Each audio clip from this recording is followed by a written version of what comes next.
Casei Jones was a stay-at-home mom with 4 little kids in a family who deeply loved her.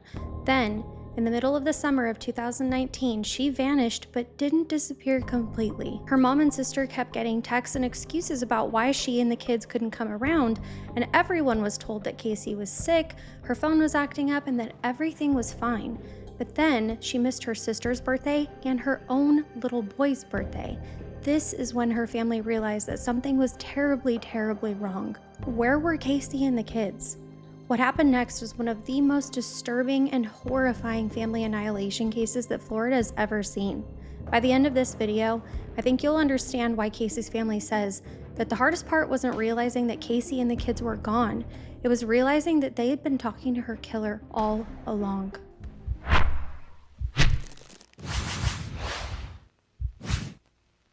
Welcome to the True Crime Nurse, everybody. My name is Kat, and I'm a registered nurse who loves all things nursing and true crime.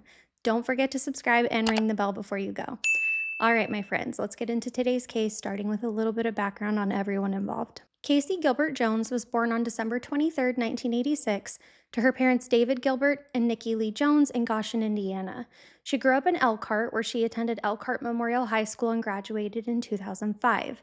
If you go back and read the condolences that people left on her obituary, you get a real sense of who Casey was and how deeply she is still missed. A former high school friend wrote that Casey had been her close best friend and that she could go to Casey with anything. Another person who worked with her said that she had a hard work ethic and a beautiful laugh. She always left an impression on anybody that she was around. Around 2009, Casey packed up and moved to Florida. She settled in the DeLand area in Volusia County and a stretch of central Florida between Orlando and Daytona Beach, which is about an hour from either side of the coast. Casey had a deep love of animals, and she found a way to make a career out of it. She trained as a dog groomer and worked in that field until something even more important came along, and that was becoming a mom. Casey had 2 little boys with a man named Richard Bowers, but that relationship didn't work out. Her oldest son, Cameron, was born on September 12, 2009, and her second son, Preston, arrived on August 22, 2014. Being a mom came naturally to Casey, and these little boys were her entire universe. Anyone that saw Casey with her kids would see how much she adored them. Richard remained in his boys' lives despite the relationship ending, though. He had regular visitation, and he was always there whenever they needed him. After living the single mom life for a little while, Casey met a man named Michael Wayne Jones Jr. They fell hard for each other, and things got serious pretty quickly. Their little blended family grew soon after, and they had 2 beautiful daughters together. Mercalli was born on December 9, 2016, and baby Aiyana was born on August 10, 2018. Casey and Michael got married before their second daughter arrived on Halloween, so October 31st, 2017. Casey felt so happy and fulfilled at this point of their life. She had a wonderful husband and a growing family.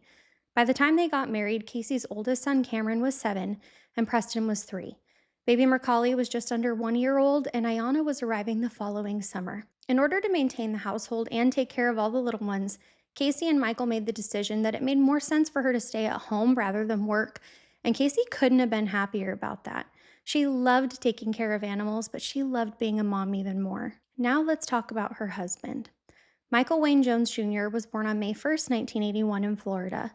Michael grew up in a household filled with serious childhood trauma, though. He was violated by his own biological father and physically harmed frequently by his stepdad. His biological dad was incarcerated at some point during his childhood, which left gaps in whatever stability the household might have otherwise had. This psychologically damaged Jones from an early age, and it led to a series of mental health issues that carried into adulthood with him. But instead of seeking help, he just stuffed it down. Michael worked as a vet tech at an animal hospital called Mount Dora Medical Hospital in Lake County, Florida. His love for animals is actually something that he and Casey bonded over. Michael had a boss at the time named Michael Delaporte, and they considered each other close friends. To avoid any confusion, we're just going to call Michael's boss by his last name.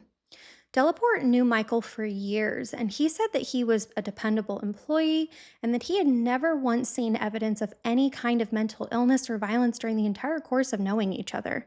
At one point, though, Delaporte had to fire Michael, and this was the first time that he saw what was brewing beneath the surface. Michael had told Delaporte that he needed some time off to bury his mom in Vermont, but he had not gone to Vermont. He actually went to the beach. Right before his trip, though, someone had broken and stole from that vet hospital. That someone turned out to be Michael. He broke into his former employer's office, stole a gun from the drawer, took cash, and took the computer equipment. Investigators confirmed that in the days after that theft, Jones took Casey on a trip to St. Augustine, paying for hotel rooms, meals, drinks, and gifts with that stolen money. That is who Michael Jones really was, and this was the first time that Delaporte got to see it for himself. Michael Jones was arrested for armed burglary, grand theft of a firearm, and 3 separate counts of grand theft, and Casey had no idea about any of this at the time because this happened while she was dating Michael. Michael had also been married before Casey to a woman named Sarah Jones. The former couple had 3 children together, and they had very little contact. The kids lived in Jacksonville with their mom when today's story takes place. The people who knew Michael, though, said that he seemed charming and devoted, and that his best quality was being a dad. But the people who were close to Casey told a very different story. Her sister Sarah Gilbert said that he was violent, obsessive, and very angry towards Casey and sometimes towards the boys, Cameron and Preston specifically. Family members eventually begged Casey to leave him, but she was in love with him, so she decided to stay. Their blended family moved to Summerfield in Marion County, which is about 60 miles northwest of Orlando, where they lived in a mobile home at 14,000 Southeast 86th Terrace. This area was rural and pretty spread out, where neighbors are not super close by, so a lot can happen without anybody really noticing.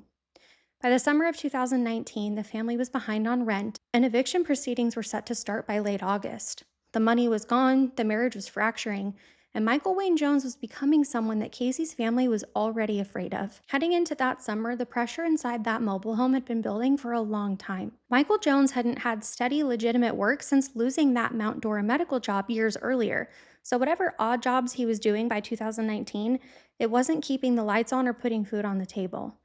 Things took a horrifying turn, though, on September 14th, 2019, when Casey's mom, Nikki Jones, called the Marion County Sheriff's Office and asked for a welfare check on her daughter and her grandchildren. She told the officer that she was worried that Michael Jones had done something to them because things had been off, which we're going to get into a little later on. Deputies responded to the mobile home in Summerfield, and from the outside, the home just seemed vacant. There were no cars, lights, or any activity that they could see from the outside. When Deputy King entered that residence, though, he immediately noticed the smell of decomposition. There was no one inside, but the officer could see that the floors showed signs of hard scrubbing. There were areas of the walls where bleach had been clearly used with force, but despite all that work, the scent of human decomposition couldn't be erased. The mobile home was declared a crime scene that very same day, and the investigators began immediately tracking down Michael Jones to find out what was going on. A tip came in that the family's van was last seen in Brantley County, Georgia, so police were on the lookout over there. The following day, on September 15th, Michael got into a car accident on the US 301 near Hickox in Brantley County, Georgia, which is about 150 miles north of the family home. When Brantley County Sheriff's deputies approached that vehicle, though, they immediately detected a powerful odor too, but this time it was coming from the minivan. Jones said to the deputy, "You may want to put me in handcuffs because there's a dead body inside the vehicle." Can you believe how callously he said that? Casey Jones's remains were found in the back of the van, wrapped in blankets and an area rug, and he was immediately arrested. He was initially charged with driving with a suspended license, weaving over a roadway, and being a fugitive from justice, but during questioning, Jones confessed to killing Casey and all 4 of the children. He told the investigators that the missing remains were in a wooded area nearby and that he had dumped them there in the hours before the crash before running off the road. He led the investigators directly to all 4 of their bodies. Deputies drove with Jones to the wooded area near Folkston in Charlton County, Georgia, and in the underbrush alongside the roadway, they found Cameron Bowers, Preston Bowers, Mercalli Jones, and Aiyana Jones. They were stuffed into totes, suitcases, and garbage bags. Marion County Sheriff Billy Woods did a press conference on September 16th, so that same day, and he said, quote, "True evil poked its head up here in Marion County. As a father and as a parent, it breaks my heart. As a sheriff, it angers me to no end. As far as I'm concerned, as the sheriff of this county, underneath the jail ain't good enough for him. He has no right to walk the face of this earth again, end quote. It's safe to say that Casey's family and the boy's father felt the exact same way, along with the rest of the community. This was a shocking and devastating turn of events that Casey's mom had feared the most, and that fear came true. Before we get into the investigation, though, I want to walk you through the autopsies and what was confirmed. Be warned because this is going to be very difficult to hear, so if you need to skip ahead, then please feel free to do so. And I apologize in advance if I get emotional. All 5 victims were in advanced states of decomposition when they were recovered. Casey had been dead for about 67 days by the time she was found in that van on September 15th. The children had been dead for somewhere between 3 to 5 weeks, depending on the sequence of the murders and whether or not Michael was being honest about what happened to them. Dr. Edmund Donahue performed the autopsies on Casei Jones and Cameron Bowers, and the remaining children's autopsies were handled in coordination with the Georgia Bureau of Investigations. They got involved because the murder location and the bodies were in 2 different states. Dr. Donahue found severe crushing injuries to the front of Casey's skull and face. The ME said that Casei Jones's face was crushed as though she'd been struck repeatedly with a blunt object. The bones that were fractured were the frontal bones of the forehead, the orbital rims, the bony frames around the eye sockets, the nasal bones, and the zygomatic structures of the mid-face. These are hard bones to break. To produce the degree of crushing that the ME documented, you need repeated direct high-velocity impact. There was a lot of rage behind those hits. When a victim's able to turn away or maybe raise their arms in defense, the injuries tend to cluster around the sides or the back of the skull, so we should see defensive fractures on the forearms as they come up to instinctively protect their face. The fact that Casey's injuries were concentrated all on the front of her face tells us one of 2 things. Either she was struck so quickly and with such force that she could not turn away before the first blow landed, or she was already down on the ground when the repeated blows continued. So this means that she was hit, went down, and was defenseless, and he kept going. The official cause of death for Casey was blunt force trauma to the head. We're going to get into the weapon that was used in a little bit, though. So, despite the Florida heat and decomposition, the bones told the ME the story that he needed to figure out exactly what happened to Casey. Cameron was only 9 years old when his life was taken from him, and his cause of death was confirmed to be from manual strangulation. His body was recovered in a suitcase in Charlton County, Georgia, about 3 to 5 weeks after he was killed. We've talked about strangulation in the last few videos, so I will summarize it today, but manual strangulation cuts off both airflow and normal blood flow to and from the brain. Blood becomes trapped in the head, causing tiny blood vessels in the eyes and face to burst, which creates small red spots called petechiae. During an autopsy, medical examiners typically find bruising or scratches on the neck and bleeding in the muscles and tissues of the throat as well. In adults, small bones in the neck may break, but for children, their bones aren't fully formed, so they're more likely to bend or compress instead of break because they're softer. Either way, the pressure can completely block the airway and become fatal. Now, little Cameron's body had been decomposing in a sealed suitcase in that warm environment. Despite the lack of superficial findings, though, hemorrhaging in his neck was confirmed, so they did confirm, in fact, that he was strangled to death by the man that he saw as his stepdad. Preston was just 4 years old at the time of his death. Michael took his life first by tightening a plastic zip tie around his neck, then by carrying him into the bathroom and drowning him in the bathtub. His body was found in garbage bags in Charlton County, Georgia, too. A zip tie creates a very different injury pattern than a rope or cord would, so that makes it pretty easy for the ME to identify during an autopsy. A zip tie is narrow, hard plastic that tightens into one fixed position. It pressed against the neck in a thin, even line all the way around, and if that mark is still present during an autopsy, it's usually seen as a clear, defined groove all the way around the neck. Inside of the body, though, ligature strangulation causes many of the same changes that manual strangulation does. Because a zip tie stays tied at one constant point, it can cut off blood flow quickly. In a little child whose neck structures are fragile and developing, a tightly pulled zip tie could block normal blood flow almost immediately. After that zip tie was applied, Preston was held under running water in the bathtub, and during a typical drowning, the body continues to try to breathe even as water is entering the airway. Water is pulled into the lungs, making them heavy and filled with fluid. During an autopsy, drowning victims typically have blood-tinged foam in the lungs and sometimes the throat. Small blood vessels in the lungs can also rupture from trying so hard to breathe. One thing that people often hear about in drowning cases is what's called diatom testing, but that actually wouldn't apply in this case. Diatoms are tiny microscopic organisms that are seen in lakes and rivers and ponds. If someone drowns in natural water, then those organisms can sometimes be found in the body and help confirm the drowning location. But tap water from a household bathtub wouldn't have them, so this test wouldn't help when it came to confirming what actually happened to Preston.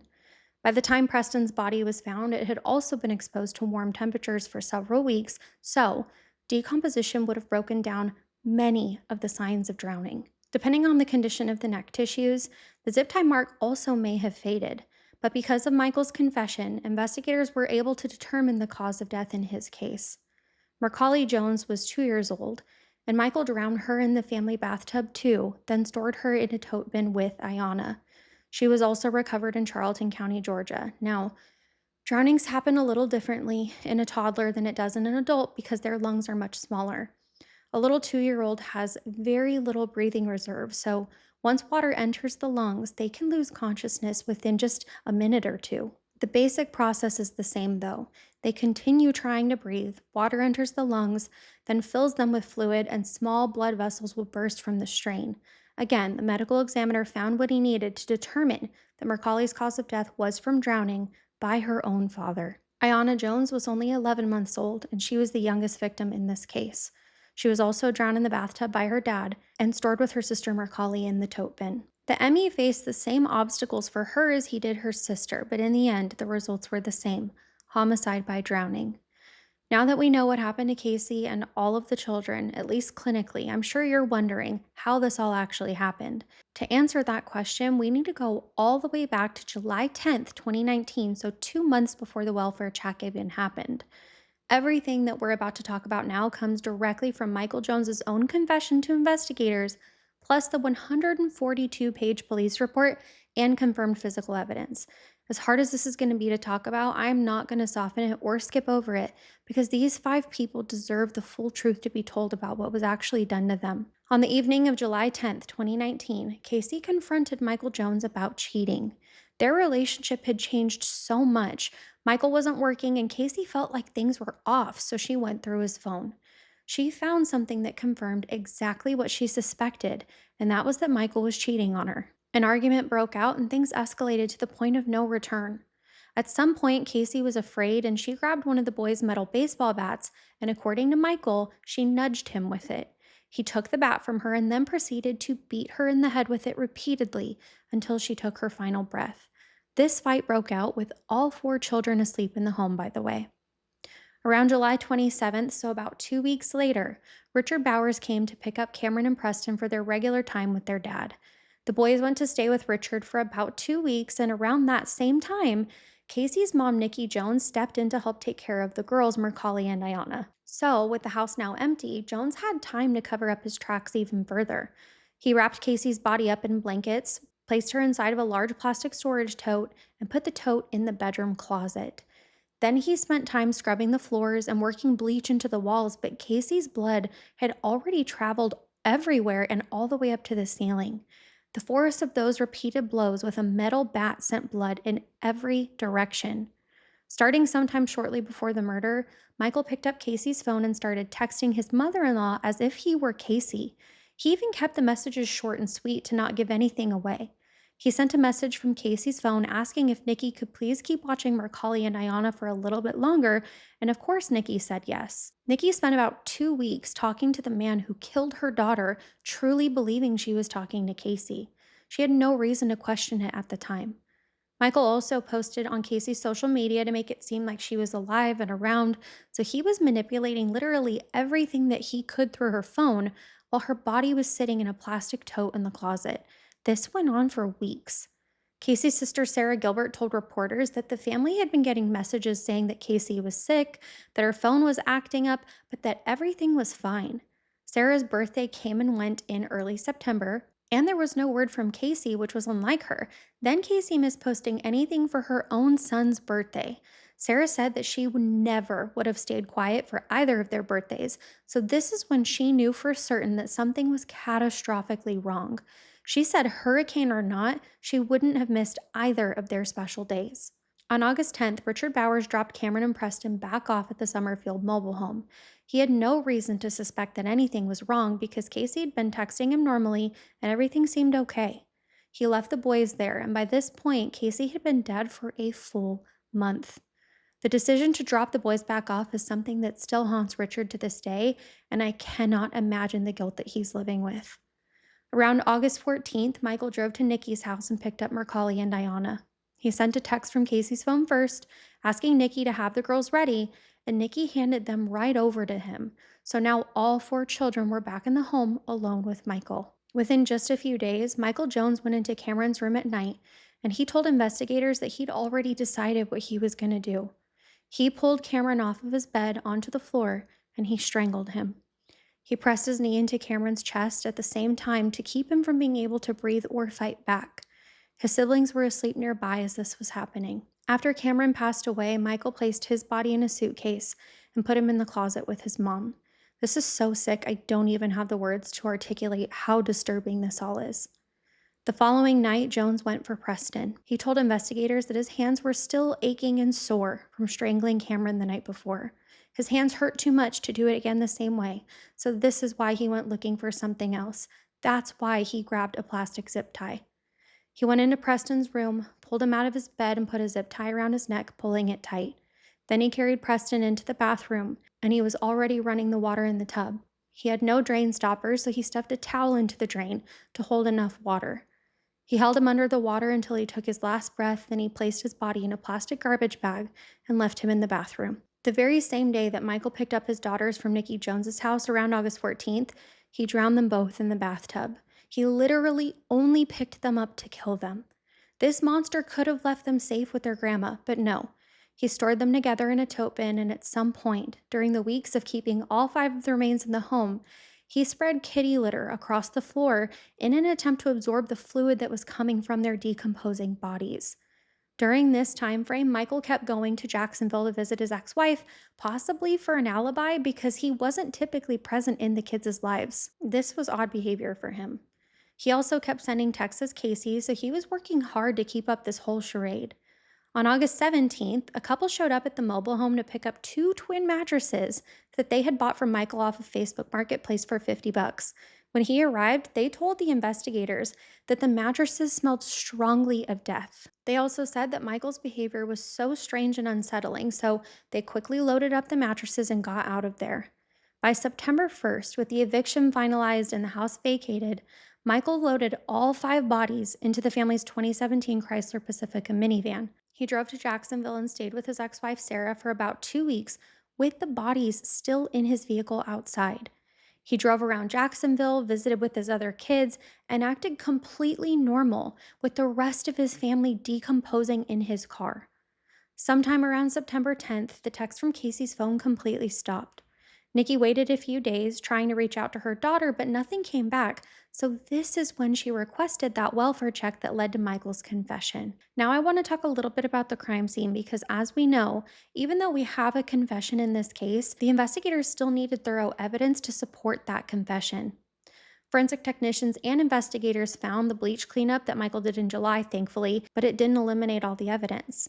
Luminol testing, which causes the iron and hemoglobin in the blood to produce a blue glow, revealed blood patterns on the walls and floors that were consistent with that violent assault. The ceiling blood spatter was still very much so visible to them. Everything lit up, aligning perfectly with what Michael Jones had said had happened. The specific areas of the home that investigators tested were the bedroom closet where Casey's tote had been stored for a month, the bathroom and bathtub where at least 3 of the children were killed, and the areas where kitty litter had been spread across the flooring in an attempt to absorb the bodily fluids. Investigators also subpoenaed and looked into the digital evidence in this case. Phone records, text messages, metadata, and cell phone tower data were all taken from both Michael Jones's phone and Casey's phone. The records showed every text sent from Casey's number to Nikki Jones and others that were sent after July 10th. They also showed the timestamps, the social media posts from Casey's account, and the geographic location data, placing Michael Jones's phone at specific locations during those weeks between the murders and his arrest. This evidence established both the timing of Casey's death and the sustained effort that Michael made to conceal it over the course of 2 months. Michael's ex-wife, Sarah Jones, became a really important part of this investigation, too. Remember, Michael had been staying with her in Jacksonville for about 2 weeks. Detectives interviewed her extensively to figure out exactly what she knew and when she knew it. They needed to know if she was an accomplice in any way. At first, Sarah told investigators that she saw with her own two eyes that Casei Jones was alive on September 13th, 2019, which was just one day before deputies performed that welfare check. If that were true, then it would have completely changed the timeline and raised major questions about when the murders actually happened. But Sarah admitted later on that she lied and completely took back that statement. Despite her lying, in the end, she was never charged with any crimes. Let me know what your thoughts are about that. Now, because Michael Wayne Jones confessed to killing all 5 victims and pleaded guilty to every charge, the court process was never really about proving whether or not he did it. Instead, it focused on deciding what punishment he would receive for these heinous crimes. After his arrest on September 15th, Michael was brought back from Georgia to Marion County, Florida. The judge denied him bond, meaning he would remain in jail, and he was placed in a secured unit to ensure that he didn't hurt himself. I'm sure that this was also to protect him because we know that prison justice is a very real thing in cases like this. At first, prosecutors charged him with second-degree murder for Casey's death. At that point, they theorized that the murder may have happened during an argument, so it may not have been planned in advance. The charges involving the 4 children were delayed until the ME completed their autopsies, though. Then, on October 7th, 2019, the 4 additional autopsies were completed and provided to the court. Because of the findings paired with his confession, Michael Jones was charged with 4 counts of first-degree murder for the deaths of Cameron, Preston, Mercalli, and Aiyana. In Florida, first-degree murder means prosecutors believe that these murders were planned and intentional. According to his own confession, he explained why he killed each of them. He said that Cameron could have gone to school and told someone what happened, and Preston was also a witness. But then the 2 girls were killed as well. Investigators believe that each murder was committed to keep the previous one from being discovered, making premeditation a central part of their argument. He had thoroughly planned this and committed each additional murder just to protect himself. At a later point, though, his explanation changed and it was just as disturbing. He claimed that the ghost of his wife had been haunting him and telling him that the children needed to be with her. Whether or not this was a genuine sign of severe mental illness, an attempt to support an insanity defense, or just a made up story is something that people still debate. Let me know if you believe this, though. After about 3 years of court hearings and legal proceedings, Michael Wayne Jones Jr. pleaded guilty in November of 2022. Trial took place in Marion County, where a jury of 9 men and 3 women had to decide if he should receive the death penalty or spend the rest of his life in prison. The prosecutors argued that Jones deserved to be executed. They walked the jury through the murders one by one and pointed to several factors that they believe made these crimes especially horrific. They argued that these 5 people were killed and that the children were murdered to prevent anyone from knowing what happened to their mom. These deaths involved an extreme level of cruelty, which in Florida, that warrants the death penalty. The defense asked the jury to spare Jones's life, and his attorney, John Spivey, presented 54 reasons why they believed that the jury should show him mercy. They talked about his childhood and severe trauma, which we talked about at the beginning of the video. Experts also testified that he functioned emotionally and intellectually more like someone much younger than his actual age. His attorney also argued that Jones had been heavily influenced and psychologically controlled by his wife, and that a sentence of life in prison would be far more appropriate punishment than execution would. Mental health specialists talked about incidents in jail where he reportedly slammed his head against the wall because he claimed that he was hearing voices. Another expert described him as a man completely out of control. Prosecutors challenged all of that, though. Casey's sisters, Brandy and Sarah Gilbert, also addressed the court. They spoke about the enormous emotional damage that these murders caused their family and the lasting impact on their mental health. Richard Bowers, the father of Cameron and Preston, gave one of the most emotional victim impact statements in court. Speaking about losing both of his sons, he told the court, "All we need to know is that that's evil, and evil did something, and evil needs to pay for what he did." On January 13th, 2023, after deliberating for just under 5 hours, the jury reached its decision. The vote was unanimous. All jurors were in favor of the death penalty on all 4 first-degree murder charges. Judge Anthony Toddy sentenced Michael Jones on April 28th, 2023, during a hearing that only lasted 9 minutes. He received 4 separate death sentences, one each, for Cameron, Preston, Mercalli, and Aiyana. For the murder of Casey, which was charged as second-degree murder, he received life in prison without the possibility of parole, and that is the harshest sentence that Florida law allows for that offense. He would never see outside of prison again. Before the hearing was even over, his public defenders had already filed paperwork starting the appeals process. On July 10th, 2025, the Florida Supreme Court ruled on that appeal that they filed. The court upheld all 4 death sentences and denied Jones's request for relief. Since his appeal went nowhere, the next step in this process is for the governor of Florida to set his execution date. He currently sits on death row until that fateful date comes. Now, before we end today's story, I don't want the last thing that we remember to be the violence. Casey was a daughter, a sister, a friend, and above all else, a mom. The people who knew her talked about her kindness, her work ethic, and a laugh that could light up a room. She loved animals, she loved her family, and she built her entire world around her children. Cameron was a little boy who should have been starting another year of school. Preston should have been celebrating birthdays, learning how to ride bigger bikes, and growing up alongside his big brother. Mercalli and baby Aiyana should have spent their childhoods making memories that only sisters can make. Instead, their family gathered at Life Point Church in November 2019 to celebrate the 5 lives that ended far too soon. Their loved ones didn't come together to talk about how they died, though. They gathered to remember how they lived and how deeply they were loved. Casey's mom, Nikki, held up the urns during their service containing her daughter and grandchildren and said, "I've got them home, and nobody's going to ever hurt them again."